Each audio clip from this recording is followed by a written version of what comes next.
this sunderer garage. Have only one door? They should have added a pain shield effect to this doorway.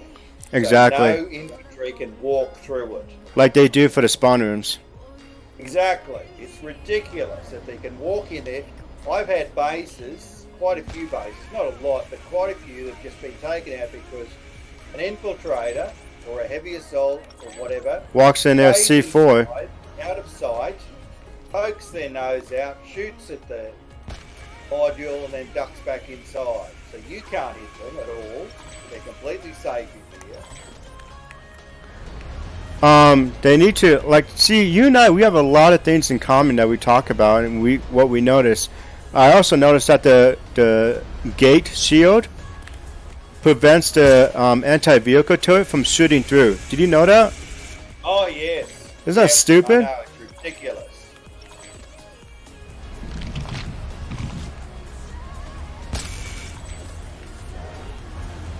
I think this guy's got enough cordium for a little while.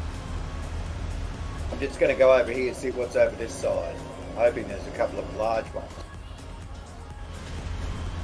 There's space over here. Yes, there is. Far side is a 35,000 off in the distance. Oh, nice. There's space over here. I call it a router base. I'm not even going to worry about filling up his silo. Hey, I appreciate you leaving that 35K alone next to my base. Thank you. Oh, mate, you need something like that just as a insurance. Oh, hell yeah, dude. Well, you saw how I was depositing cordium to that other guy's silo. That's what I would be doing if we were getting low on cordium. The only downside is I'm sacrificing my ant, so I can't pull another vehicle.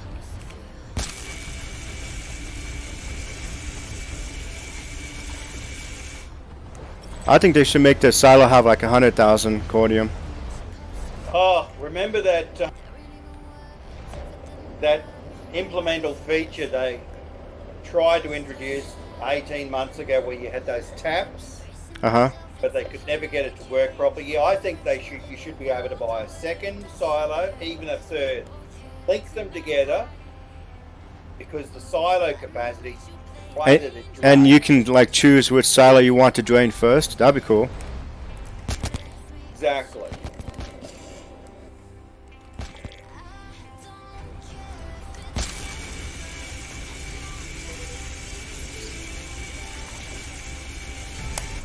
Right, this one has 26. Reaver in the area. So it'll have 17 roughly. Mine's only 9, I think.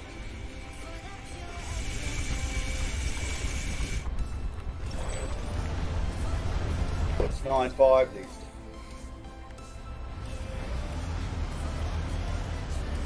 I've forgotten I'd done the extra. I'm glad that That's one thing that also amazes me. What?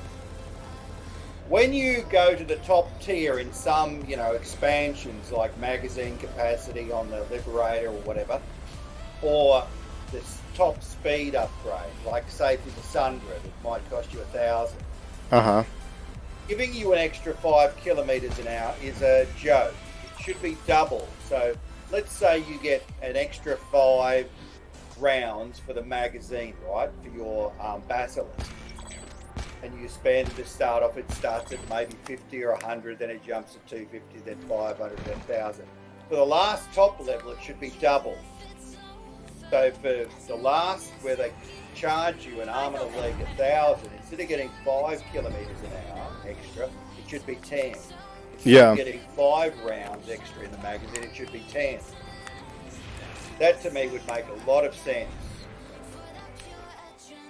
We're not trying to complain, guys. Just just got a lot of opinions about this game. One thing I noticed, and I don't really care what you have to say about. You can disagree or not agree, whichever. Is the ant when you get the turbo? I'm glad they got it so you can go up hills. But when you're trying to get away, did you know it's only like 10 kilometers, like speed difference? Like, I was so disgusted. I love the fact that you can climb hills, but I tried it on flat terrain. Yeah. And I was absolutely disgusted with how pathetic it is. The other thing that really amazes me, and this I discovered 3 or so years ago, that with the Mag Rider, You get a higher top speed with the normal, what's the one that lets you go side to side? The chassis. That you actually have a higher top speed for a few seconds with that chassis compared to the racer. Now, how the hell does that make sense? Exactly. I would have expected the racer, because it's already, 10 kilometres, 15 kilometres an hour faster, would have a much higher top speed with turbo, but it doesn't. Now, maybe they've changed things in the last 3 years. But yeah, I tested with a friend of mine. But yeah, when you max your Ant, the racer, the turbo, you're actually going as fast as a harasser. Actually, you're a little bit less than a harasser. Isn't that stupid? That's pathetic. I mean, we could do it right now unless they update it. But yeah, it's so dumb. I was like, what's the point again going from, like, what is it, 85 kilometers? To like... You max out your Ant with racer. I've found repeatedly I get about 97.5 kilometers per hour. Yeah, out of 85 or 80 or like 90. What is it? I think it starts about 75 or 80. I think it goes 75, 80, 85. No, it must be a little bit higher than that. But it's about 97. But still, it's not much of a difference, I don't think. No, it's not. Well, I mean, the sunderer only, with every notch in the upgrade, you only get 5 extra kilometres an hour. What amazes me also is the fact that a maxed out racer sunderer can keep up with a maxed out racer lightning. That's crazy. Exactly. The other thing that amazes me about the Ant is the fact that when you start climbing even a gradual, slight gradient, the speed drop-off is prohibitive. I've actually been racing ahead of prowlers. We get to a slope and they catch up to me. Oh, yeah. Wow. I mean, you've got this tank that weighs, what, 20, 30, 40, 50 tons.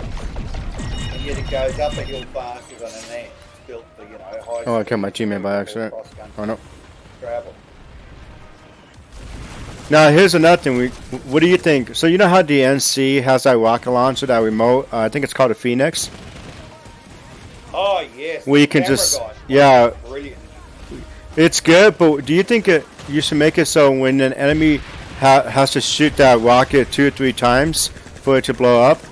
What do you think? No, it used to be when it was released, and for quite a long time, you could hit it with one round, and you'd be hitting the detonating peak or whatever, the tip of the rocket, and it would explode. That was always good. Yeah, I remember that. It's no longer like that. I remember the moment you looked away, it instantly dropped.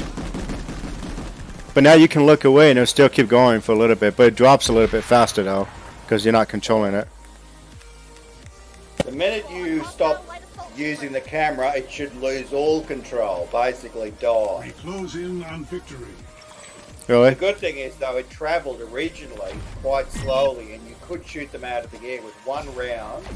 The tip of the rocket would run round and it would explode the rocket. So you can protect yourself. Stay alert. Enemy heavy nearby. Especially if you had something like a Sky Guard that fired lots of rounds. Oh yeah, so on top of that, man, we just got a lot of things we can talk about. I was so pissed off almost a couple of weeks ago. Me and K-Bot, one of my viewers, we were building a base